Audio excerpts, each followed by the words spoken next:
Hello, and welcome to the Could This Happen in Your Program podcast, where we find collaborative solutions to protecting New York's most vulnerable populations. Today, we discuss why it's so important to maintain proper professional boundaries while caring for others. We'll also tackle the tricky side, the risks associated with failing to uphold those professional boundaries, and the common challenges that often arise in programs.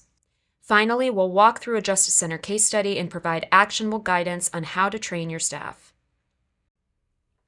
Okay, well, Brandy and Sarah, thank you so much for joining us today. Could I just let you introduce yourselves to our listeners who are tuning in? Yeah, no problem. I'm Brandy Young. I work for the Prevention Quality Improvement Department. I am a quality of care specialist, and I complete corrective action plan audits following investigations. And on top of that, I aid in creating prevention resources for our department and doing trainings on those. And I'm Sarah Nelson. I'm also in the Prevention and Quality Improvement Unit. I'm a review specialist, and I focus on the prevention products and the prevention trainings that we also provide. And so that's my main focus. And just for a little context too, with professional boundaries, Brandy and I have just in this year alone have worked with the training unit and completed 14 virtual trainings, and we have 3 more. And we've also, in just this year, have presented to over 200 people in person for professional boundaries. That's amazing. So it's You guys something been that we're busy. very, yes, and something we're Very. very excited about.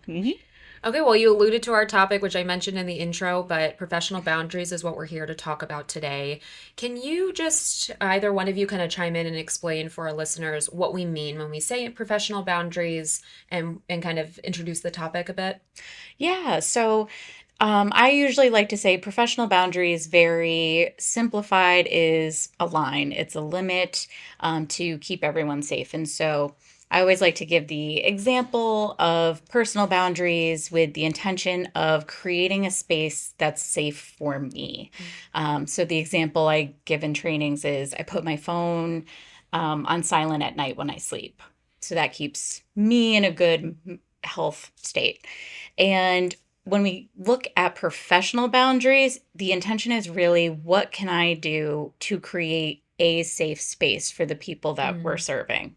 And so with the phone, another example could be I put the phone in my bag when I get to the office so that way I can be more alert to serve the people we support. So that's a very basic looking at it. And it's really just the focus on how the limits that you set for safety change from when you're outside of work to when you are then at work and working with both your colleagues and the people receiving services. Excuse me, to make sure that health and safety are maintained. Yeah, I mean, Sarah really hit on all the main points of what the topic's about. Really, when we're providing it, we really try to just continually emphasize that we're trying to get people to understand how their actions impact the people they're working with, maintaining that health and safety, and how their actions can lead to, setbacks for the people they're supporting, how it can really impact them in ways that they might not necessarily understand or grasp at the time. And our training, I think, gives some good examples, like concrete ones that they can leave with and apply in their work. So. And I think it gets really hard too when you go to work every day with individuals who are receiving care, but those lines can get blurred pretty easily. People develop friendships, and I know I've even had conversations with individuals receiving services who say they even often feel like they are infringing on a professional boundary for their caretaker because they don't want to get them in trouble, of course. Right. But it's a very unique topic. So can you run into some of those examples and what you tend to see? And for our listeners, many folks may not understand our jurisdiction, but it's quite broad, and we have jurisdiction over 6 different state agencies, anywhere from children to individuals with disabilities, individuals receiving psychiatric care. So can you run down a couple of scenarios or examples? Yeah, I mean, the most obvious and common ones you would see that we talk about with staff are things like, romantic relationships. Mm-hmm. That's like a hard, Mm-hmm. fast red, like No. we're not crossing Yeah. that boundary, right? But in terms of like what you would mention, friendships, staff are working with people closely. Yeah. And like you said, you develop a fondness for one another. Mhm. But we have to continually remind staff that you are an employee. Yep. You are not their friend.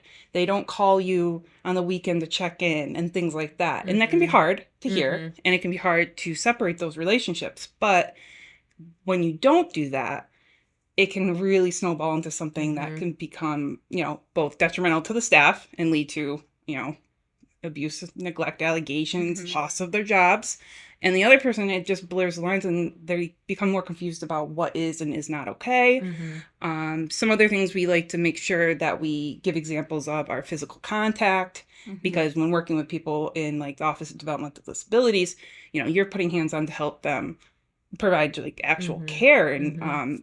that can also lead to some blurred lines as well. So it's not easy. So that's why Mhm. we think this, in particular, this training is one of our most popular because of that, because it's not clear. It's not as black and white as people think. Some things are, but it can be difficult for Yeah. staff to navigate. So that's why we like to offer this out to the, providers. Yeah, absolutely. And some of the other examples, I guess, that are more along the lines of blurred lines or gray areas, similar to Brandy mentioned, oversharing we see quite often, and which can always, again, because there are friendships and because you are working so closely, and so that's also why it's it's also why it's super important for Mhm. agencies to have these policies and to really follow the Justice Center Code of Conduct, the licensing agency, um, any guidance, policies, regulations too, because that really helps to kind of clarify and to keep everyone on track with the expectations and really keeping those boundaries in place. And what would some of those policies be? Is that something you walk through in the professional boundaries training? What policies a provider or facility should have in place for its staff? Yeah, definitely. We touch on mainly just asking them, do you have one? Yeah. First of all, Yes. and you would Yes. hope, yes, you would hope, but that's not always the case. And Yep. then some people will be like, yes, we do. And then we'll ask, like, well, what does it say? Yeah. And that's where the disconnect comes. Many will have the policy, but the staff don't actually know what they need to do and what's in it. So we do like to bring up that and encouraging them to seek it out if they don't know if they have one. Ensuring that the policy gives them like good concrete examples and what their responsibilities are, what their limitations are, because depending on what agency or providers they're with, what the boundary is for Office of Children and Family Services is going to be different than what might be for OPWDD or ACES or one of them. So again, it's making sure that they know if it's there, what's in it, and we do have some other things that we can provide for that. Yes, we actually have a few different resources. We have a 2-page resource on our website on the Prevent Abuse page that also has a quick kind of guideline for creating a policy. And then we have a Nice. more in-depth resource as well in our Spotlight on Prevention toolkits. And those also outline what a great professional boundaries policy would have. Yeah, it also it has the social media too, because that's something we also Yes, touch thank on. Is you. important is social media and how that has created some more areas that agencies need to be thinking about now to help prevent any boundaries being crossed outside of work. Yeah, and I can imagine just the dawn of social media eras have really made things difficult for Yeah. people understanding what's me showcasing my role at work versus me infringing on somebody's personal safety, personal rights, identifying information that they may not have wanted shared. I feel like we often see staff have a good intention. Staff are wanting to either help the person that they're serving or their client, or they have a similar story. And so they want to be able to share that experience in order to help that person. And what's hard with that is that and what we talk about a lot in our trainings is that you're not always thinking about the impact that that's going to have on that person, and the idea that maybe they're now having to hold this information for responsibility, or possibly it could re-trigger them also. So so that's also something that we talk about a lot, is even if your intentions are very well meaning, you still really need to maintain those boundaries, because that's what's in the best interest of the person you're supporting. Sure. And I think, that's a really good point. I think we all go to the most egregious cases, right? The sex abuse cases, the abuse, etc. But really, it sounds like a lot of the allegations we see in this area are those that are towing the line between appropriate behavior and, again, something that's infringing on someone's safety. And so, how do you touch on that? Tell me a little bit more about the professional boundaries training. And for our listeners, we'll make sure to link up all of the training and resources in the notes section of the podcast. So please take a look at that, and we'll provide a little note link on the screen. But can you tell us a little bit more about the training program and how our listeners might be able to, have you all come to their facility and give them a training? Do you want to take that one? You're Okay. kind of our coordinator at the moment. I'll talk about you can talk about the virtual trainings or the training unit, and I'll talk about, so we have been, and our unit has always tried to accommodate agencies that request our presence for training on professional boundaries. Okay. Recently this year, we've completed 2 professional boundary trainings that were tailored for the agency. The agency, for example, one agency was having more increased cases in more of a touching professional boundary, such as play fighting or horseplay.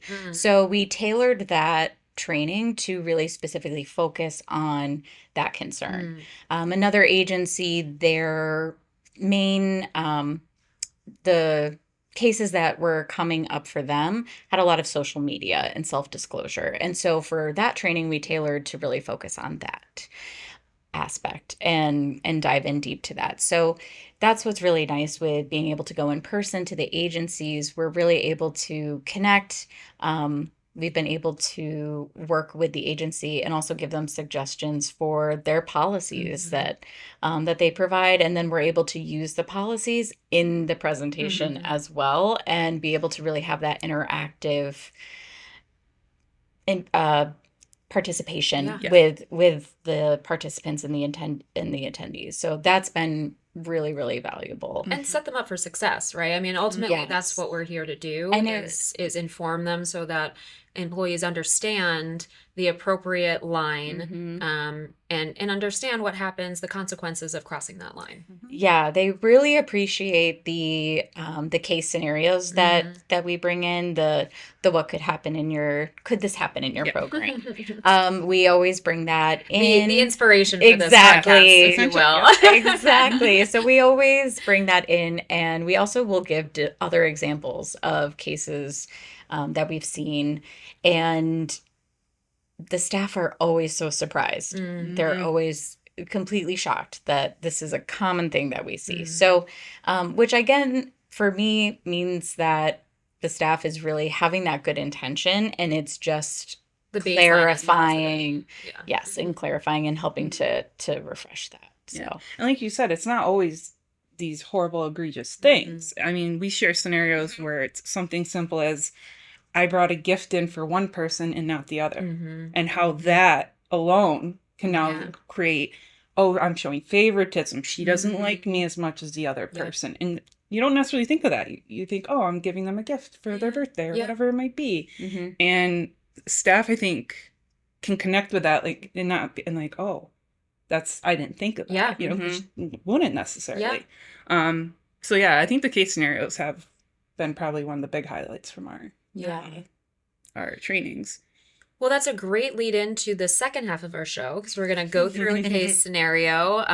Again, for those of you who haven't seen the podcast, what we do is kind of talk about the issue a little bit, and then we go through a case scenario, and we talk about the issues that we spot within the case and discuss alternate strategies that an individual in that scenario might use at their program. So see you right back after the break, and we'll give you guys a chance to take a rest, and then we'll chat again. Thank you. Carlita works in an inpatient psychiatric center. Carlita loves their job and cares a great deal for the people they support at the center. As part of their job, Carlita assists with leading recreational activities, such as movie or game nights in the community room. Carlita often takes pictures of the people on their cell phone when they are participating in these activities and posts them onto their social media accounts. Other staff members have pointed out to Carlita that the agency has a strict policy about using social media related to their work. Carlita states that they are not breaking confidentiality because they do not identify anyone posted in the pictures other than by their first name, and do not post the pictures until they get home after their shift. Okay, so there are some red flags here, and we talked about social media when we spoke earlier in the show. So maybe could you all touch on what do we see in this case? What are some of the areas that you, as the experts, would point out as some failures? Well, first, taking photos of the people you're supporting is overall something that we would say avoid, don't do. Definitely check your agency policy on that. I've seen policies where it's included and they say, people have to sign a consent form for that to happen. So again, referring back to your agency's own policy procedures first and foremost. Yeah. Kudos to the staff for pointing that out to Carlita of, hey, this is really against our policy. So kudos to those staff for pointing that out.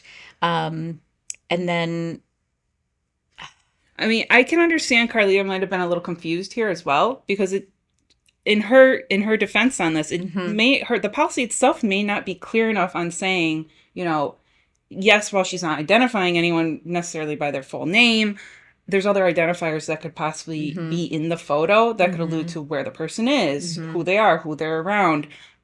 So if that were the case, I would recommend that the supervisor, administrator, whomever it might be, look at the policy. And if it needs to be adjusted to specifically make it more black and white, that we don't take photos, we don't post them on our own social media, that could be another step to help prevent something like that. And the other thing that really sticks out to me is Carlita didn't ask, or it seems in the scenario, Carlita didn't ask any of the people if they wanted their photo taken at all. And so not even considering their wants or preferences and what's in their best interest, again, like Brandy said, of identifying factors. So the fact that she wasn't really thinking about the people she's actually serving and more about the posts, that's the concerning intention that pops out to me. And it comes back to, was she trying to do anything malicious? Right. Was she trying to make, cross a boundary here?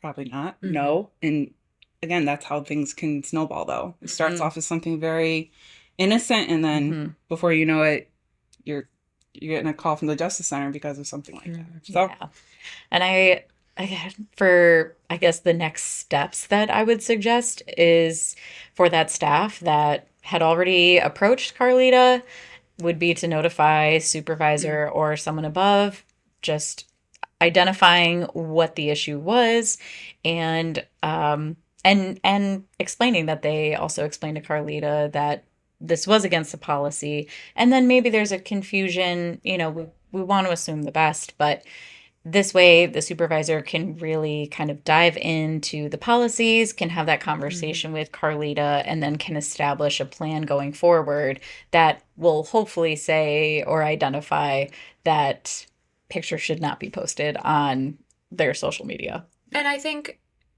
there may be a difference too in this person's personal social media versus if it's the provider's social media account. Maybe the consent form says you consent to your photo being used for marketing purposes or whatever it might be for the provider, right? But not for someone's personal account, which it gets really muddy there. Yes, so, and I think that's a huge deal. I know that when, from just basic marketing and communications background going into facilities, a lot of times they'll say you can get a picture from behind, but you can't get anyone's likeness, without a consent form. Even sometimes there are certain rooms where there's flyers on the wall that'll say your presence in this room for a public event indicate you consent to having your photo taken, and that, Yeah. exists as a consent form. But if it's not clear, that's where those lines, definitely can get crossed. One of the agencies I worked for previously had a consent form that was required per event for whatever the photo was being used for. So that way the person, as well as any of their family, advocates, anyone on their team really supporting them, could also help to say, this is an event that the picture would be appreciated, or this is something that person's not interested in and would not like their picture associated with. And so I thought that was nice because it really considered what the person wanted. Yeah, and I think even just for me, a general thought of what would you want if this was your loved one in care? Yes. Would your child, your sibling, your parent, would you want their image taken if they didn't consent to it? Probably not. Right.